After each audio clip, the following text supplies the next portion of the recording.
दूसरे लोगों की बात करते हैं जो मानते हैं कि प्रशांत किशोर जो है वो एनडीए को नुकसान पहुंचाएंगे। उनकी दलील पर भी गौर करते हैं।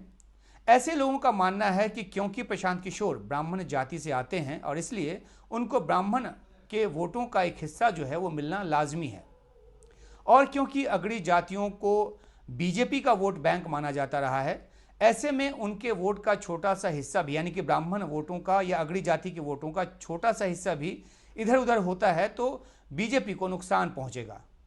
ऐसा होना इस बात पर निर्भर करेगा कि किस सीट पर किस तरह का उम्मीदवार उतारा जाता है, ये एक और पॉइंट है। बहरहाल यहां एक पॉइंट नोट करने की है। एक प्रेस कॉन्फ्रेंस में प्रशांत किशोर ने दावा किया कि नवयुग नामक कंस्ट्रक्शन कंपनी से 2 घंटे की कंसल्टेंसी के तौर पर उन्होंने उसकी फीस के तौर पर उन्होंने 11 करोड़ रुपए फीस लिए।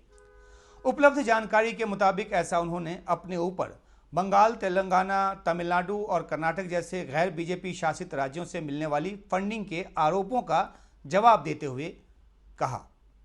प्रशांत किशोर की पार्टी जनसुराज की फंडिंग को लेकर बिहार बीजेपी के वरिष्ठ नेता और सांसद संजय जायसवाल ने आरोप लगाए। उन्होंने इसकी जांच की भी मांग की। प्रशांत किशोर की कंसल्टेंसी फीस वाले दावे को बीजेपी प्रवक्ता ने आधारहीन बताया, लेकिन ध्यान रखिएगा कि बिहार में बीजेपी के समर्थन वाली एनडीए की सरकार के होते हुए भी, नीतीश कुमार के सरकार के होते हुए भी प्रशांत किशोर के खिलाफ किसी तरह की जांच का ऐलान नहीं हुआ है। ना ही चुनाव से पहले अमूमन जिस तरह से विपक्षी दलों के खिलाफ छापे पड़ते हैं, वैसा कहीं कोई छापा भी नहीं पड़ा है, ऐसा देखने में तो नहीं आया है। इसे एक सिर्फ तथ्य के तौर पर लें। मेरा तो मानना है कि छापा जनसुराज तो क्या, किसी भी विपक्षी दल को परेशान करने के लिए नहीं मारा जाना चाहिए और इसको एक चुनावी हथियार नहीं बनाया जाना चाहिए। तो अगर जनसुराज के खिलाफ छापा नहीं पड़ा है तो अच्छी बात है।